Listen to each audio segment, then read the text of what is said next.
Introducing Tony and Other People, a podcast. Here's your host, Tony Levesque.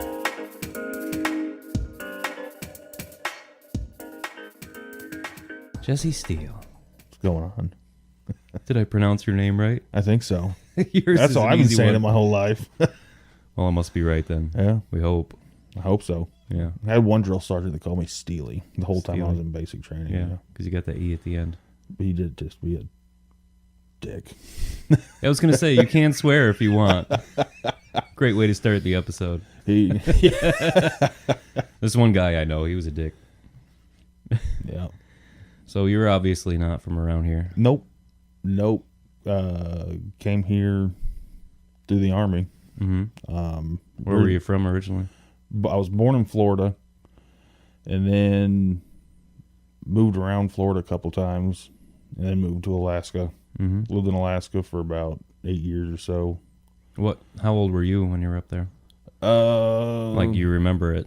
Oh, obviously. yeah, I remember. It was like late elementary, junior high, to freshman year of high school. All right. And then did the rest of high school in Oregon and joined the Army out of Oregon and ended up here. Yeah. So were you part of like a military family? Is that why you moved around? Yeah, so my much? dad was in the Coast Guard. Okay. He started off, let's see, where were we? I was born in Tyndall Air Force Base, which is outside of Panama City. Mm-hmm. And then we went to Key West and then back up to Panama City and then to Kodiak Island in Alaska and then to Homer, Alaska, and then to Coos Bay, Oregon. What was Alaska like? A lot like here? Or? Yeah, Yeah. it was, yeah. The winter's probably not as bad because we get all that lake effect, right? Just yeah. in different ways. Different, yeah. Yeah. I mean, temperature-wise, it was very similar. Mm-hmm. So not fun at all. No. The biggest difference I'd say is the amount of sunlight or lack thereof in the winter up there. Right. Because, I mean, even where I was, it wasn't, oh my God, it's 6 months of dark. You know, you'd still have some sun, you know. It'd come up in the morning, it'd go down in the afternoon, but it'd still short days. Yeah. But I got out of there. My folks just left up there not too long ago. Oh, really? Yeah, they moved back down to Florida. Mm-hmm. So you come up, you join the Army Yeah. here, or you got stationed here? No, I got stationed here. I joined the Army when I was in Oregon, and I went to Oklahoma for basic training on Fort Sill. And then went from Fort Sill to Fort Sam Houston because I was supposed to be a medic. And then I reclassed, became a cavalry scout, and went to Fort Knox for that training. And then I got orders after I completed that to come up to Fort Drum.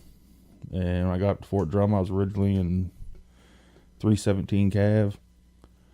And then they switched everything over to Ristas and redid everything and started up the 3rd Brigade on Fort Drum. And I got put in 371, and the rest is kind of went to Afghanistan, had a good time over there, I guess. I sense a little sarcasm. It had its moments. Yeah. Now, we talked about this a little bit earlier.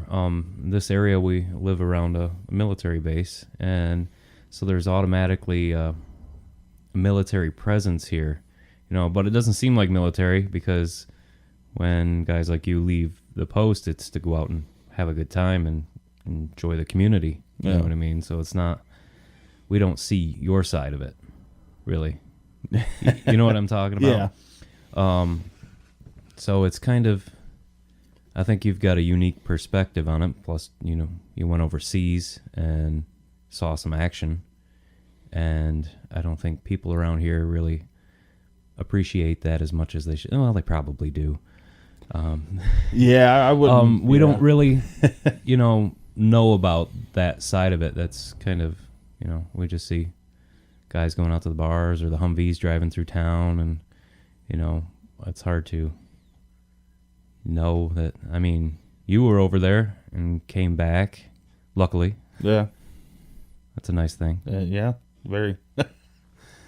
Yeah, it.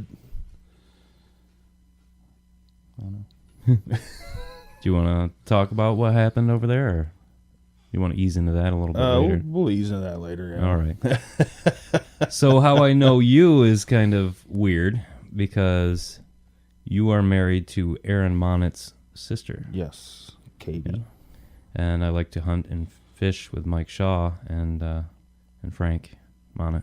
Yes, and as do I. Yeah. And we met up through all those guys. Yes, through mutual friends. Yep. They're all good people. Blasting deer. Yeah. And we still haven't gone fishing yet this year. No, we I haven't. know it's still early, but I went to Walmart the other day to go get my license, and the machine is down. go to Buckham's. I'm going to have to.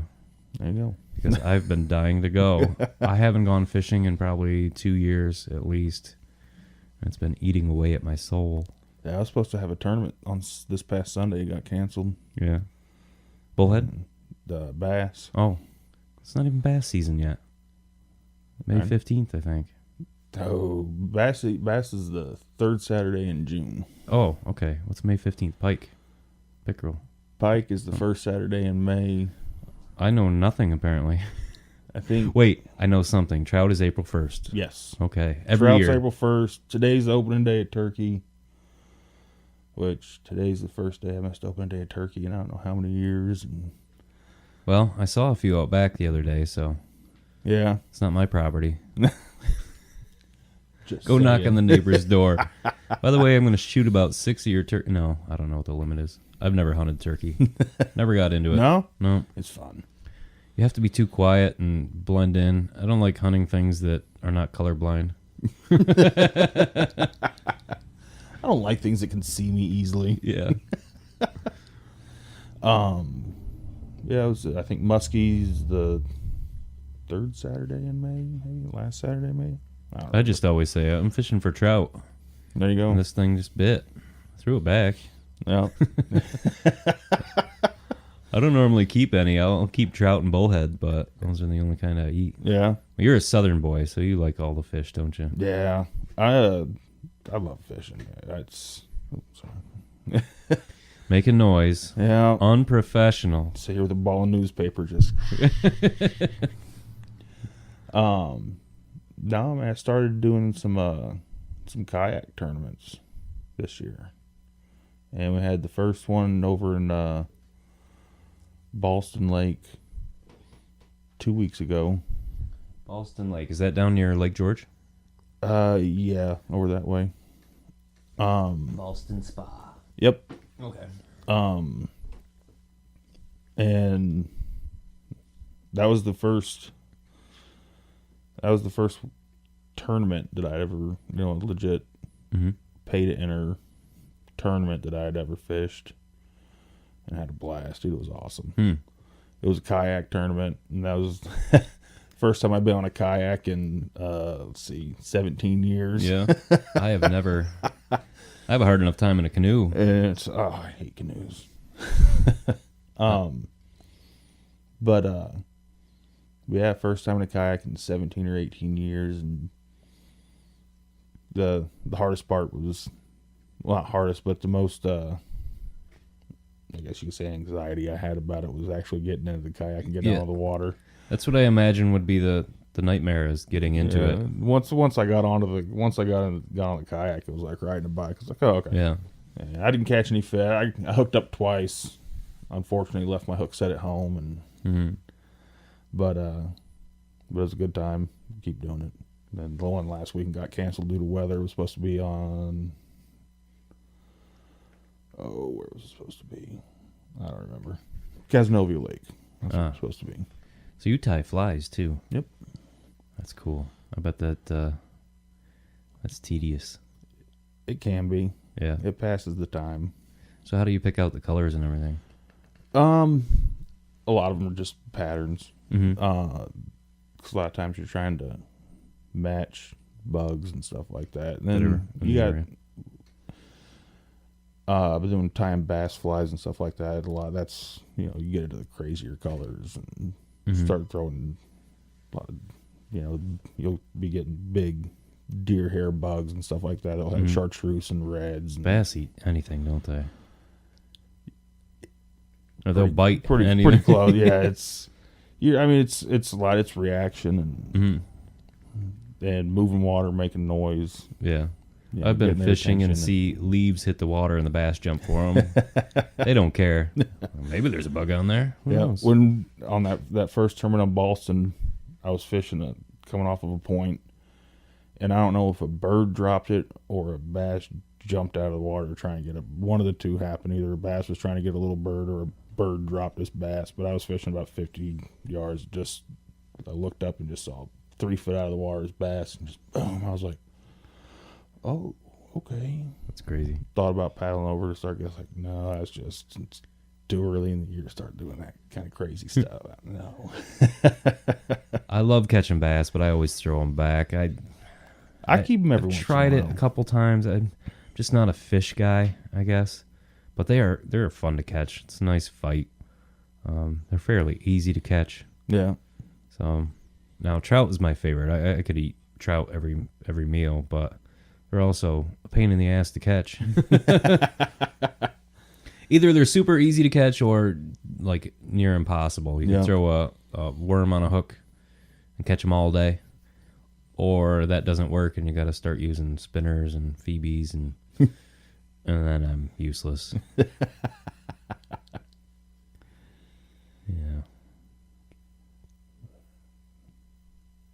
That was an awkward pause there, wasn't it?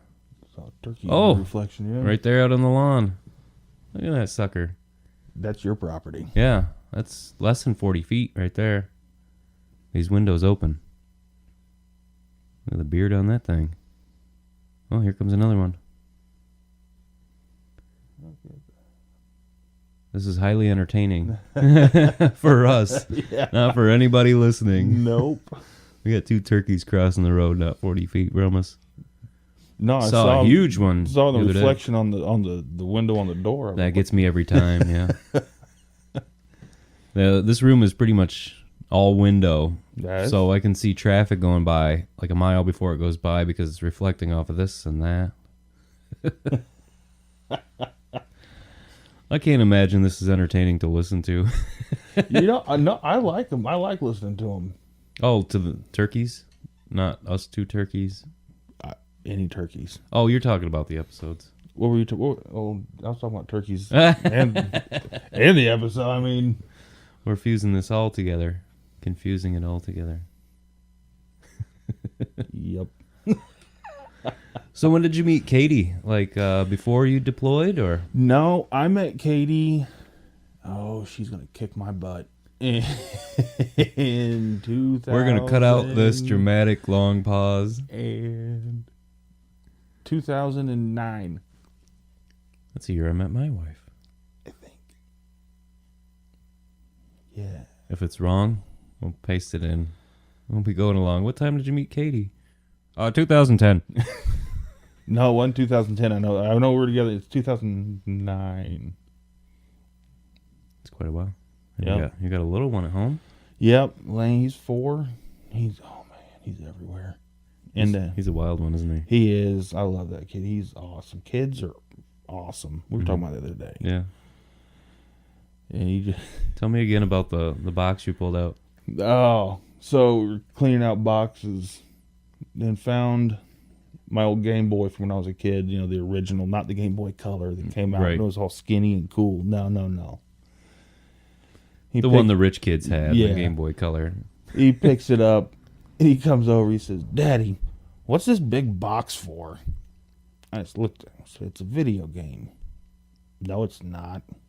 He's like, "Yeah, it is." Watch. And I flipped it over, and there was a Zelda game in the back of it still. So I pulled it out, and I was like, "See?" And he was like, "Oh, cool. Does it work?" I said, "No." "Well, can we try?" So we'll put batteries in, because last time I put batteries in, it didn't even do anything. So I just put it in a box as a paperweight, Yeah. Memories. put batteries in it, slapped the back cover on, and the red light came on. It dinged, and I said, shit. And he got all excited. Can I play? I was like, sure, here you go, kid. And he had to pry it out of his hands last night to get him to go to bed. And I was like, you're too little to be playing video games, man. Penelope loves, we've got the retro Nintendo that has like the 600 games on there. We only ever play one, though, Mario 3. Yeah. Yeah. And she loves that game. She'll sit there and watch. Like last night, she watched Heather and I play because we're grown-ups. Oh, we got to like World 4, I think, last night. Just, a couple hours. Look over, she's asleep on the couch. So she likes to play. She's not very good. But no, I wasn't at her age either, so. Yeah. And, yeah, I'll play it to the point where it wakes the character up out of bed, and then he knows how to go over and talk to the guy to get a shield, and after that he just kind of walks around in circles. He might make it out of the house, he might not. That's how they learn. Then he'll turn it off, take the game out, and say, Dad, this is Zelda. Zelda. Right? That's how you say it? That's how you say it, Dad? Yeah, Well, when I was a kid, I didn't know all the secrets on like Mario 3. Well, that was cool about the games back then, is there were so many hidden things in there. And my cousin Johnny, he knew every hidden item, so I would just always have to play with him, and he was 10 times better than I was, So it had to be like I was, a kid tagging along for the ride. But now I know all the secrets, and Penelope does too, from not so much playing, but watching me play. So she'd be like, don't forget to go back and get the whistle, Dad. Oh, thanks. Yeah, kids are great. Yeah. It's amazing how fast they grow. It is. Damn. So yours has been 4 for a couple months now. Yeah, since December. Yeah. Right. Yeah, he's almost 5. His birthday's right before Christmas. And he's in school? Yep. He's in Head Start this year, and I think he's going to be in pre-K next year. Yeah. That's what we're doing. He like it? He loves it. Yeah. And because they had spring break this past week with everybody else, but they got a superintendent's day or staff day or whatever it is for Head Start on the 1st. Well, today. So he doesn't have school today, so his first day back is tomorrow, because Head Start's only Tuesday to Friday. But I mean, last Thursday, Daddy, Mommy, when am I going back to school? Well, I don't get to talk to people that have just one kid very often. I mean, you and I talk quite a bit, but it's interesting because the going to school, Penelope isn't in school until fall, so it's nice to hear. It's tough for only children. She gets to hang out with her cousins here and there, but I wonder how school is going to be different, being around so many other kids. And some of them are nice, some of them are not. Yeah. And not having a parent there to, fend off the other kids and kind of be protective. It's a strange, uncharted world for me. Yeah, there's been a couple times where it's, what'd you do at school today? Oh, we did this, and this, and then so-and-so did this. It's like, what? What? I'm going to kick their ass. Dad, they're 4. And then 2 weeks into the school year, you figure out that, it's Well, it's weird. What do you tell kids nowadays? I mean, if you tell your kid to stand up for themselves, which I'm a firm believer in, you should always stand up for yourself. But at the same time, you can't promote violence. I mean, and it's easy to go from standing up to yourself and realizing you're good at that and becoming a bully. Yep. Oh, absolutely. So I think you got to walk such a thin line in school nowadays too. These kids do. Yeah. And as a parent. Oh yeah. And I think there's definitely a line between the defending yourself and the excessive force. Yeah. You can defend yourself, just not too well. Yeah. But I mean, they don't even want kids defending themselves. They want them to run and tell, which I guess I understand, but at the same time, I don't. I can see that for like little kids, Yeah. but at a certain point, that's no. You know, they taught us growing up that, you know, if you want something, you go out and get it. You know, if you want something bad enough, nobody should stand in your way. You go out and get what you want in life. Mm-hmm. And now they're kind of backpedaling on that. Well, you know, you don't want to hurt anyone along the way, which you don't. But that intensity isn't there with the younger generation, it doesn't seem anymore. You know, they're concerned with the world being fair. The world is never, ever fair. And no matter how much work you put into it, the world still won't be fair. Yep. You know what I mean? Yep. I don't know. We're just dipping our toes in the whole school thing. So who knows what is to come, what kind of reform, and it should be about learning, but school is more about. You're right there. Yeah. It's more about learning how to interact socially, which is a huge part of it. You know, they're training you for life in the world we live in, I guess. Yeah.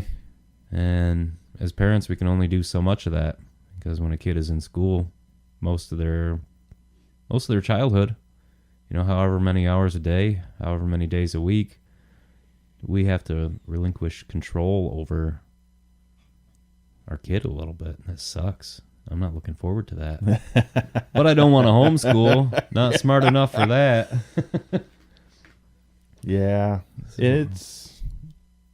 I'll be honest, it was weird this year when school first started, and all because Ed starts all day long. Mm-hmm. It's not like pre-K, where pre-K is half day. Right. He went to school at 8:15, 8:30, and he was gone all day, and so Yeah. it was well, A little different. now, yeah, and got to figure out what to do to fill the day now. Yeah. So being in the military and doing everything you've done in there, would you want that for your kid? Do you think you'd want Lane to go in the military, or would you push him towards it, you think? I wouldn't push him towards it. Mm-hmm. I wouldn't push him towards joining the military. On the same note, I wouldn't discourage him from it either if he wanted to do it. Right. I remember, because when I first tried joining the Marines, and I remember when I think I was 17, I sat my folks down to tell them, hey, you know, I've been talking to a recruiter. And I'm like, okay, and my mom goes, please just tell me it's not the Marines. Started laughing. I was like, yeah, and she started, Mm-hmm. But that obviously didn't work out because I joined the Army. Mm-hmm. But yeah, the Marines wouldn't take me because I had shoulder surgery in high school. So, but oh well. But yeah, but I wouldn't push either way. No, that's a decision that he's going to have to make on his own. Right. That's I think it is for anybody. Do you talk to him about it at all? I mean, he must know what the Army is and stuff. He knows what the Army is. He knows I was in the Army and stuff like that. Mm-hmm. I talked to him about it some. Obviously, you know, he's only 4, Mm-hmm. so Right. know. So it's Yeah. Daddy was in the Army.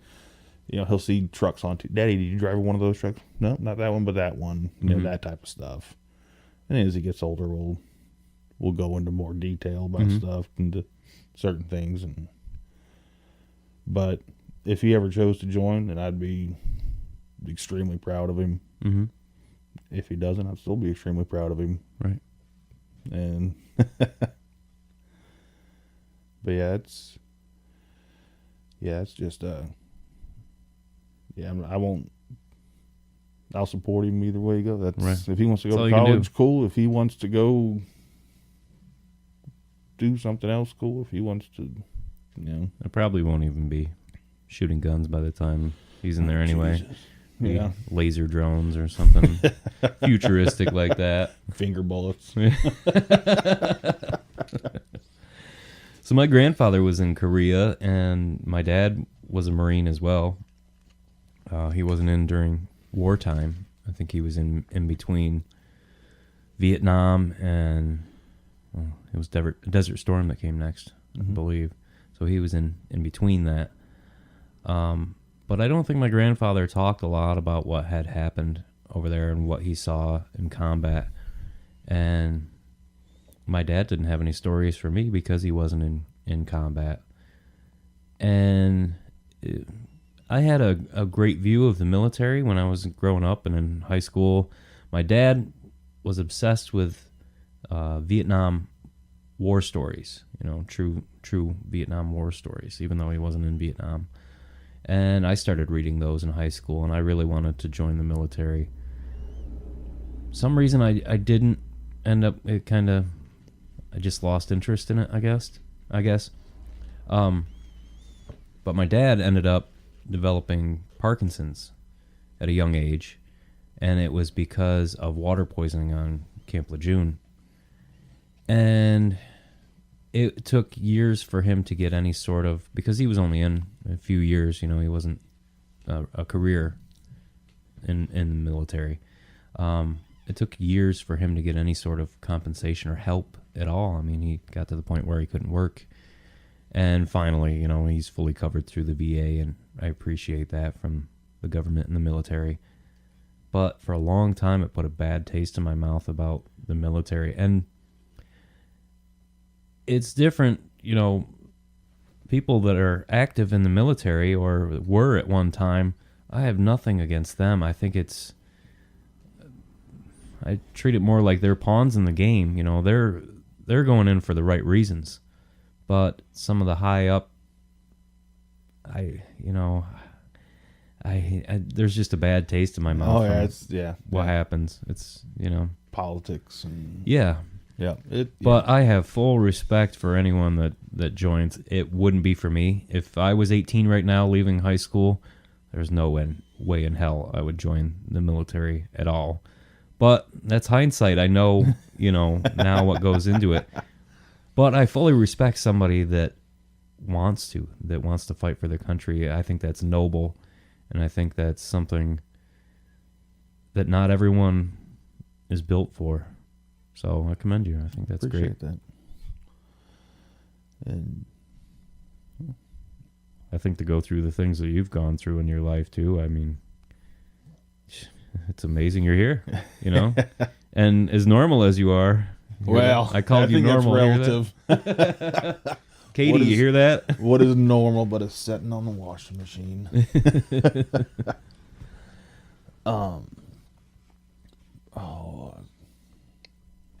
Yeah. But it must be tough to cope. I mean, you've gone through some shit in your life, and to try to live a normal life and try to raise a kid in a normal life too is, I mean, everyone goes through stuff in their life, but every story is different as well. Yeah. And one of me and Katie have talked about this a lot.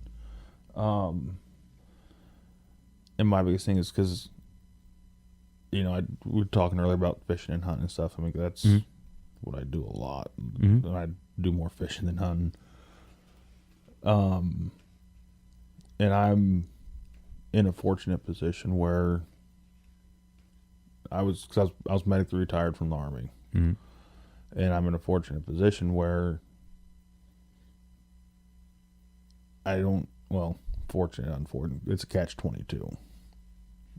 Can't work. Mm-hmm. So, I fill my time.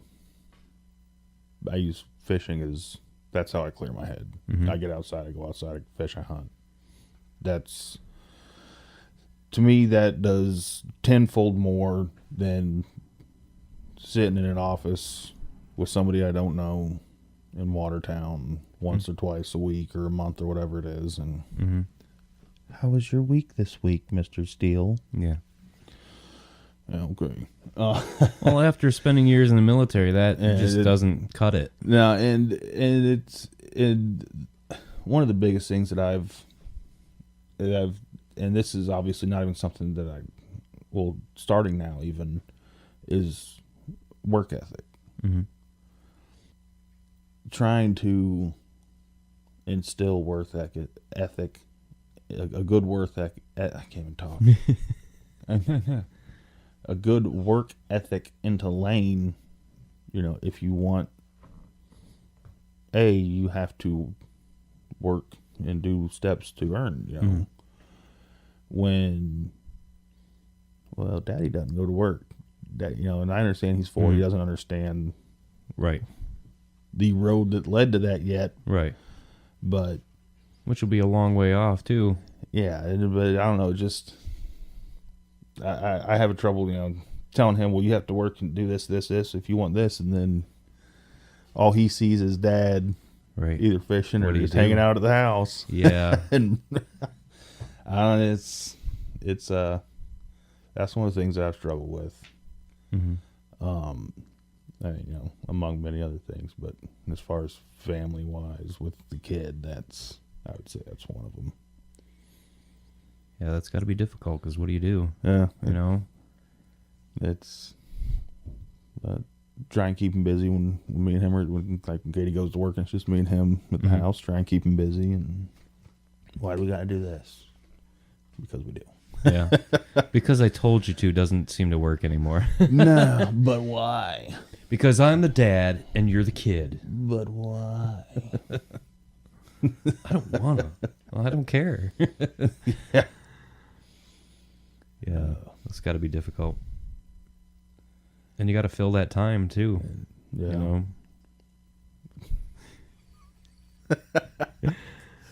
That's the longest pause I've had on this show so far. Breaking records. This is when people check their phone to make sure it didn't die or something. Oh. We did that on purpose. Yeah. Just so people know out there. This is real. I've only edited one of these, and it was about a 5-second thing that I cut out. No, you got Due 7 to- seconds to cut out. Leaving that sucker in there. Proud of that one. That was a whopper of a dead spot.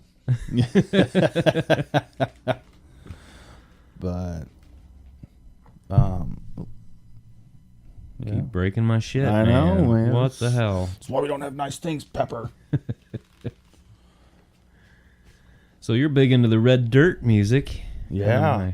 My bread Dude, and butter. I gotta say, you have the coolest job on the planet, probably. I do. Seriously. I do. I Oh, enjoy it. God. Well, yeah, I sit around and I pick music for everybody to listen to. Yeah. I don't so much enjoy the new pop stuff. I think everyone knows that. I don't think I keep it as subtle as I think I do. I don't. You know what? But you've got me to listen to a lot of different stuff too. Chris Knight, you introduced me to him. A lot of the other stuff I listen to is because you showed me. No. We spend many nights out in the garage, Yep. freezing our asses. Yeah. Jesse comes over to my house. Well, used to all the time, like once, twice a week. Yeah. Sit in the garage and We haven't had a good old garage session in a I long know. time. I know. Overdue. We got to do that. Get the computer out there. I don't think we'll have to have that little heater kicking so much anymore. I don't know, man. It was snowing yesterday. Yeah. It's the 1st of May, and it was snowing yesterday. I told Although Katie. it's supposed to be 65 today, so I'll take that. Yeah. I told Katie if we get a significant snow this month, we're moving. That's the last straw. That's it. Leave everything in the house. We're moving. Jumping back to what you were saying earlier about the way community sees. Mm-hmm. One of the things that I noticed when I was active duty, you know, going out on the weekend, of course, when we'd go out on the weekends, going out on the weekends to get drunk. Yeah. And Forget about what you're doing in life. Yeah.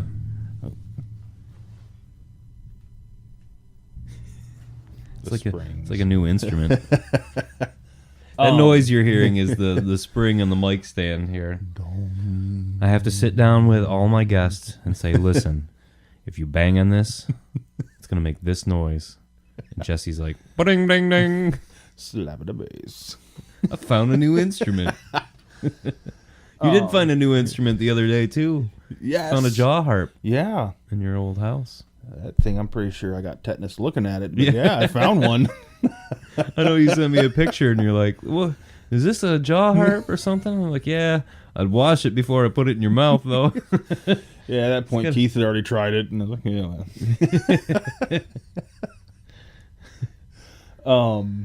I figured you'd know what it is. You're a Southern boy. You Yeah, know? oh yeah. There was also It was probably sitting next to a big old jug with 3 X's on it. there was an old ramrod and for an old shotgun sitting down there. That was all down in the basement of the house when Keith and I were running some new wire. No dead bodies or anything? Not yet. No? Cool. The house was built in 1971. Oh, so well, it's not that old. Yeah. So if we find one, I mean, they'll probably turn that into a crime scene instead of just, cool, it's an archaeological site.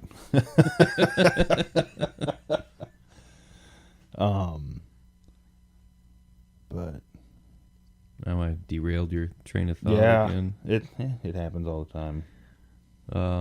CRS, man. Being out in the community, that's what we were talking about. CRS. Yeah. It's a medical disorder. Can't remember shit. Yeah. It's a very official term. Yes. Highly treatable. Not really. I don't even remember. Obviously. Yeah. So anyway, this is going nowhere. yeah. Really fast.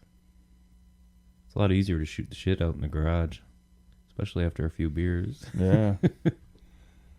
Although the content I don't think would be as good. No. Be a little sloppier. It'd be much sloppier. Sloppier. That is one thing that getting banged to the head a lot. Yeah.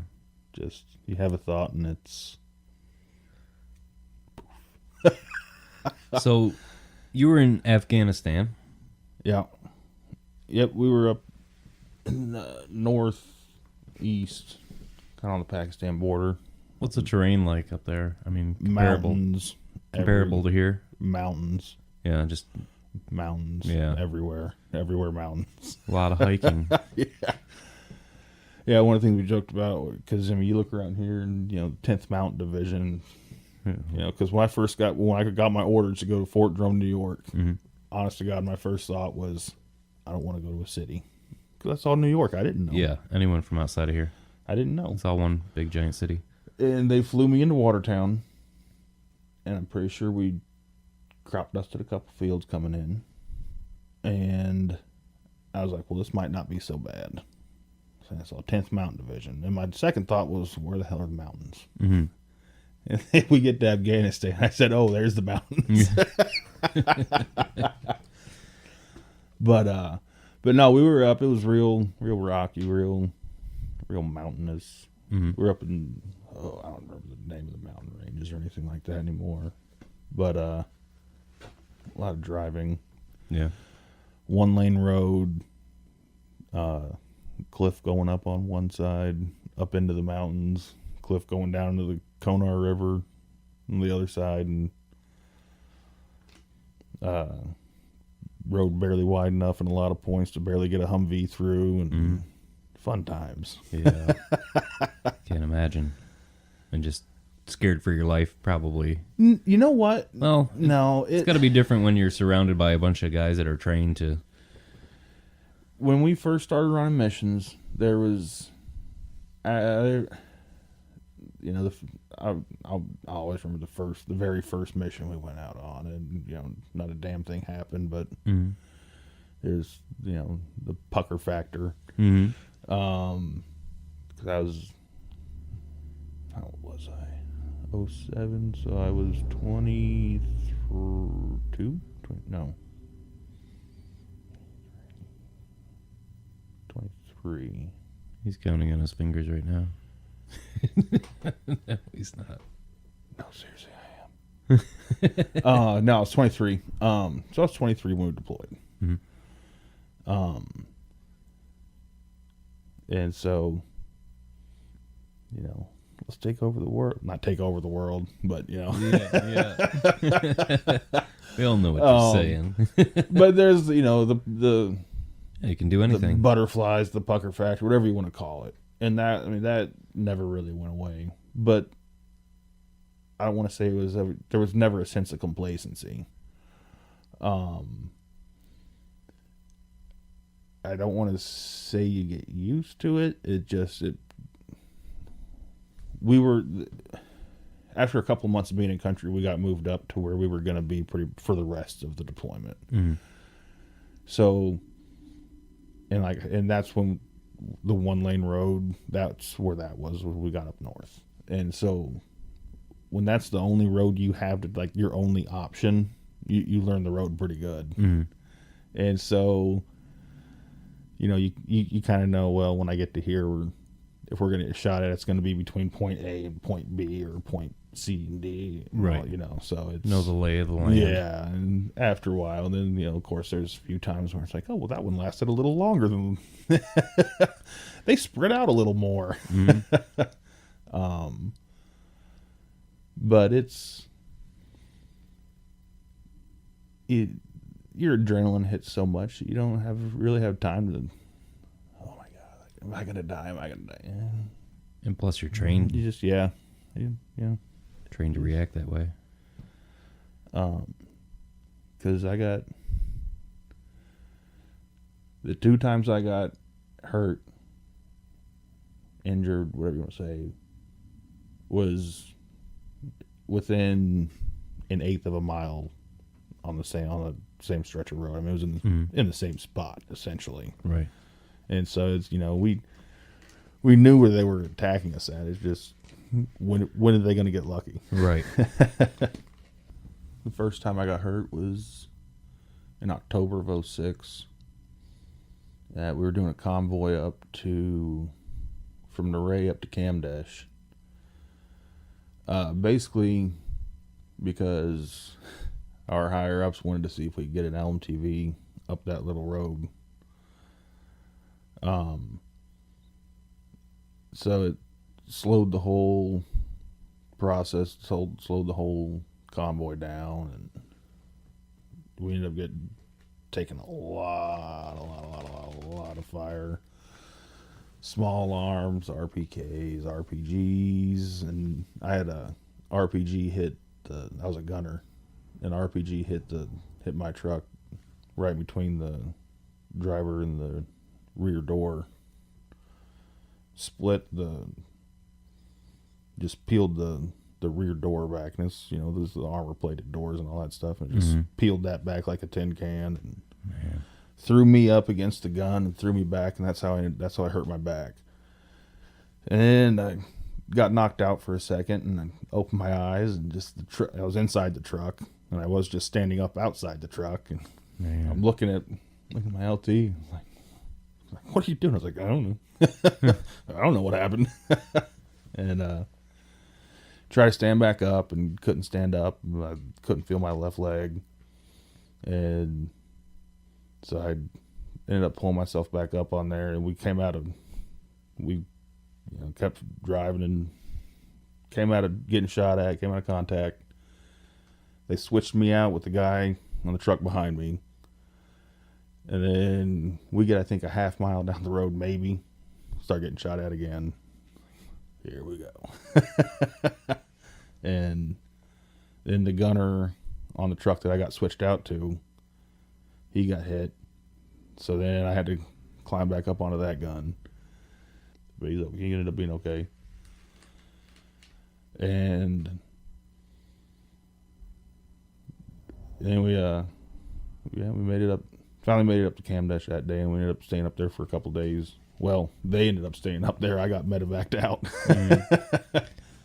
And I was hobbling around on Bagram, which is the big kind of hub in Afghanistan, on a cane and doing physical therapy and crap for a month before I could weasel my way back up to get a flight on to get back up to my unit. Mm-hmm. So you were injured, you got flown out, fixed up, probably patched up more accurately, and then sent back up to where you were before? Mm-hmm. Okay. Yep, got sent back up to my unit, and things were good. Great, grand. Mm-hmm. Yeah, running missions, just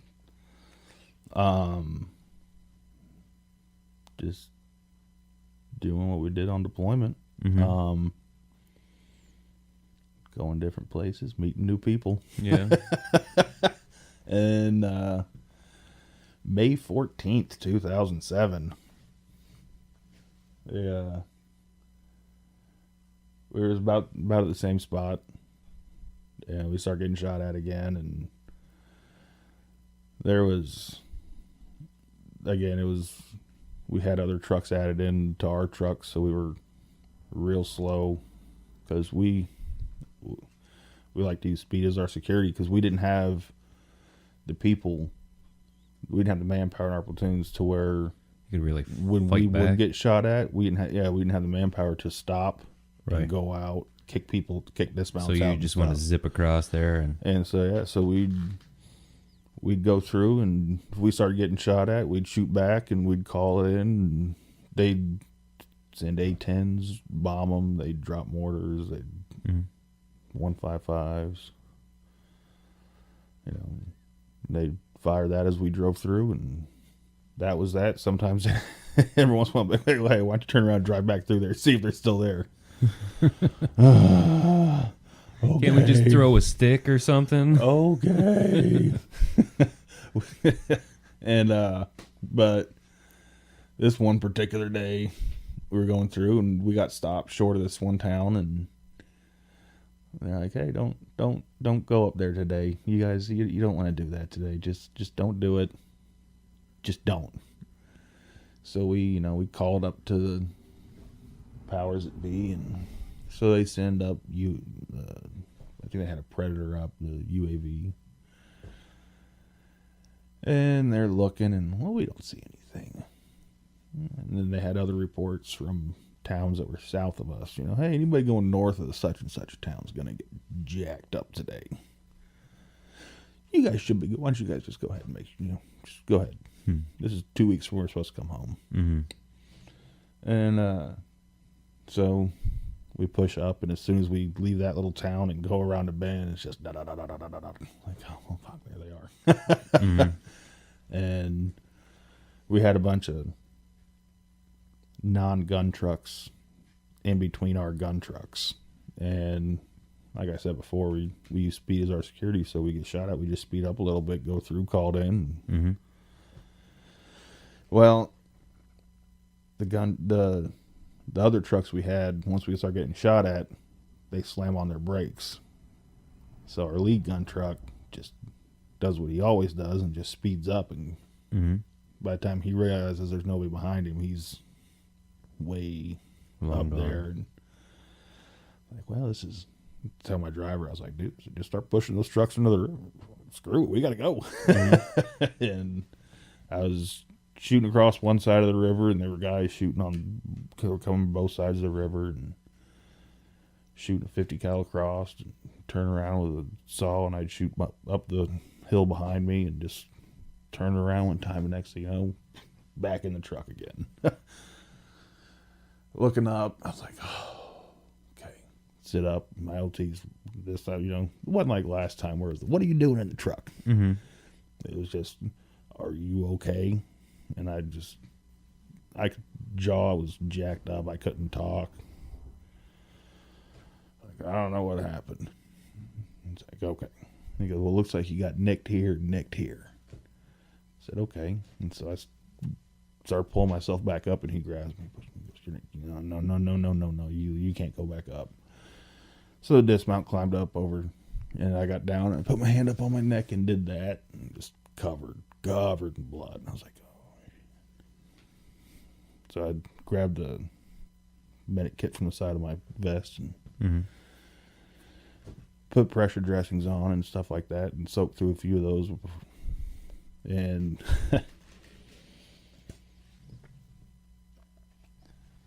it's a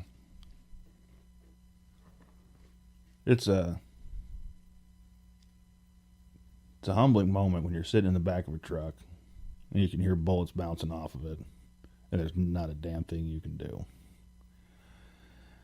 When you're driving, you have control of the truck. Mm-hmm. You can move that truck if something's coming at you. You have some kind of control. Right.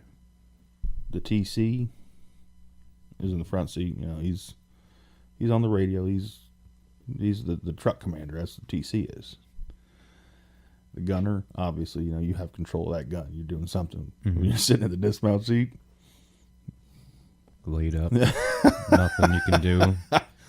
well, that was, we deployed in February of 2006, and this, like I said, this is May 14th of 2007.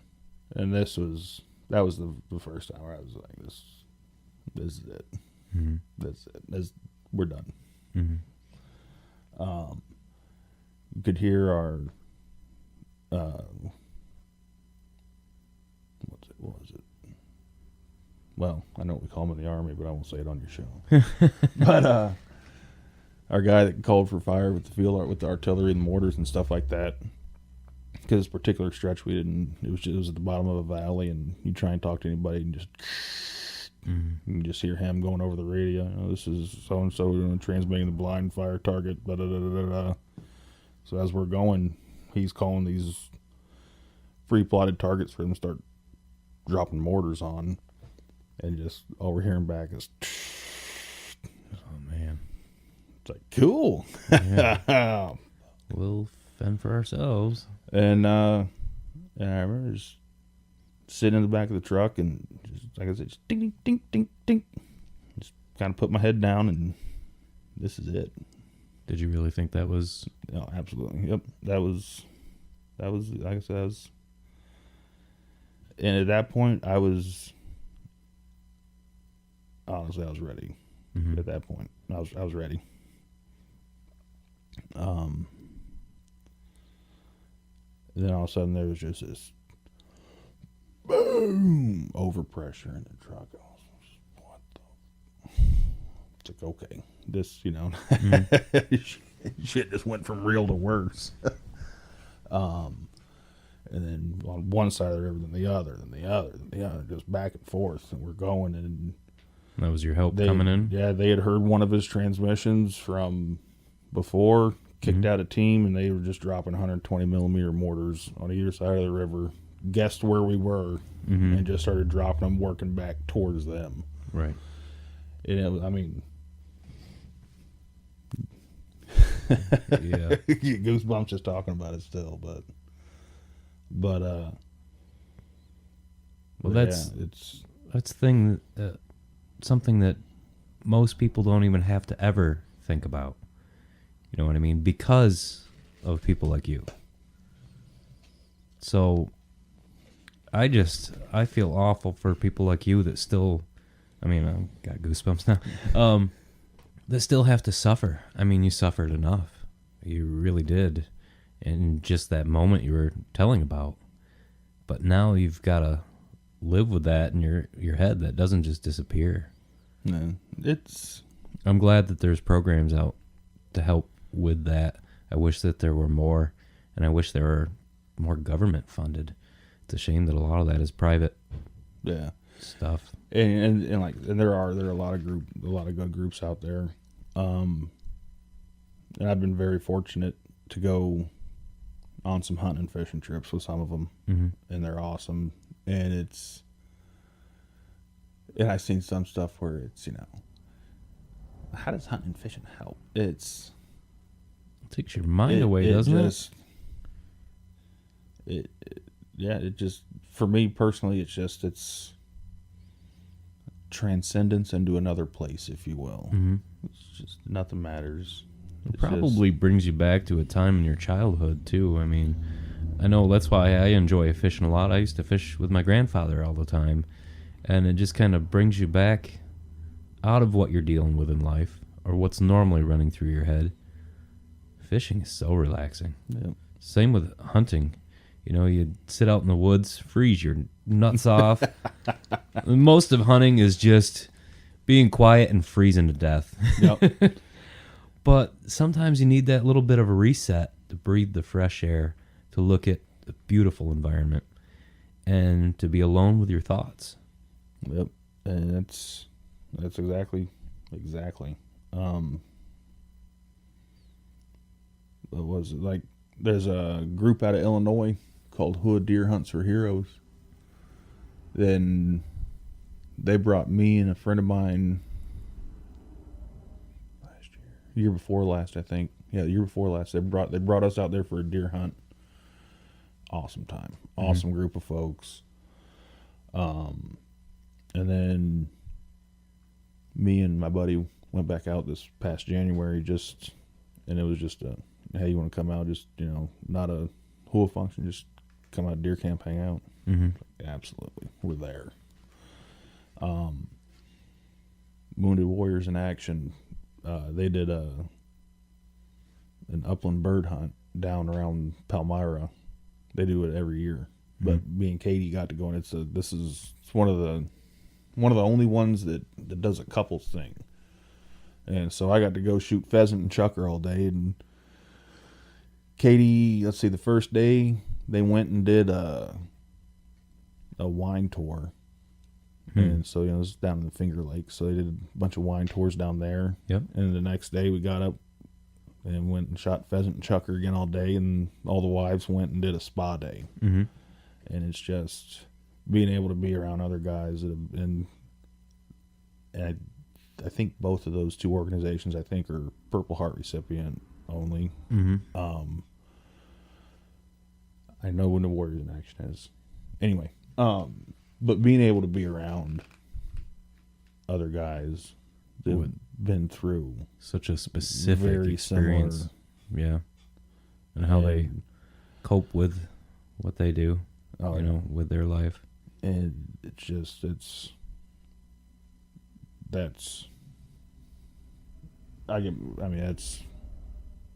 that's worth more than anything that I can't verbally put it into, I can't put it into words. If somebody had money to donate to a cause and this type of thing, what would you suggest? What do you mean? Like, where would you suggest if somebody, wanted to donate some money to help wounded warriors or people in your situation? What do you think would be the best? What organization? Oh, there's so many. It's a ton of them. Yeah. List off a few so people can. Ones that I have experience with, that I know about are Wounded Warriors in Action. They're a nationwide one, and they do a lot of stuff. Like I said, they're a Purple Heart recipient. You got to be a Purple Heart recipient to participate in their events. Who a Deer Hunt for Heroes. They're out of Illinois. They do a lot of fishing stuff. And their big thing is they do a big deer hunt every year. Hunters Helping Heroes. They're another good one. I got to go fishing with them in North Dakota last summer for walleye on Devil's Lake. And that was actually, we didn't know this until we got there, but it was actually a filming for Fish Addictions TV. And that last episode just aired on. I don't know if it's just a YouTube page or not, if it's just a YouTube show or not, but it's on YouTube. Cool. Yeah. But there's all kinds of stuff. If somebody wants to do that, then there's good and there's bad. Right. Do a little research on it. Do your research. There's always somebody out there trying to scam some money. Yep. And Project Healing Waters fly fishing. That's probably the main one because they have a program, a Fort Drum program. We meet every week, and we do shows and stuff like that, just getting the word out. And actually, if you don't mind me plugging a little bit, plug away. If there are any disabled vets that listen to this and you want to learn how to fly fish, by all means, we meet every Wednesday from 11 to 1 at, well, it'll be Remington Pond soon on Fort Drum. But right now, I think we're still meeting at the Boy Scout hut right outside the airfield. It doesn't cost anything. You don't need to know how to fly fish. If you want to learn, if you want to just come out, get some support, come on out. And everything's provided: fly rods, flies, line, everything. We fish, we tie flies, we go on trips. I mean, that's awesome. It is. It definitely, the Healing Waters definitely, it pulled me out of a very dark place a few years ago. So that's what you would suggest And to then- somebody, having similar problems. Yeah, and even if you're not a disabled veteran, if you know a lot about fly fishing, you want to help out. We're always looking for volunteers. So That's great. yeah. Thanks so much for doing this today. Thanks for having me. I know we've talked about this quite a few times. Yeah. I'm glad we finally got this done. And like you said before, your wife doesn't really know a lot of details on what happened over there, so I think this will be a good thing, and for your son in some years to be able to hear this, and I know it's got to be difficult. So Yeah, I appreciate it. I think it'll be good for you too. Yeah, keep thinking it gets easier, but I don't know. It does, but it doesn't. Well, what can you do? Exactly. You're doing the best that you can do. You're enjoying life. You're finding like-minded people to hang out with, do things with, and get on with your life. I think the more you wallow in whatever happened in your life, and this goes for anyone with any problems, the more you wallow in it, the less you're getting on with your life. Yep. So what you got to do is take every day as it comes. Try to enjoy as much of it. You got a kid, that's a great thing, because you got somebody else beside yourself and your wife to look out for. You got the future to look out for. Yep. So I bet you get depressed a lot less having a kid, huh? Yeah. Yeah. He's like we're talking. He's this kid. He tried staying home from school. I think it was 2 weeks ago. 2 or 3 weeks ago. He saw Bill Dance Outdoors was going to be on, and I think 10:30, 11 o'clock. Can we watch Bill Dance? I said, no, I can. You'll be at school. He go, oh, Daddy, I think I have a fever. I need to stay home today. Oh, kids are awesome. Nope. Nice try, bud. You got to go to school. Well, thanks again, Jesse. Yeah, appreciate you having me. Thanks for listening to Tony and Other People, a podcast. Questions, comments, concerns for Tony's overall well-being? Want to be part of the show? Find us on Facebook or email us at tonyandotherpeople@gmail.com.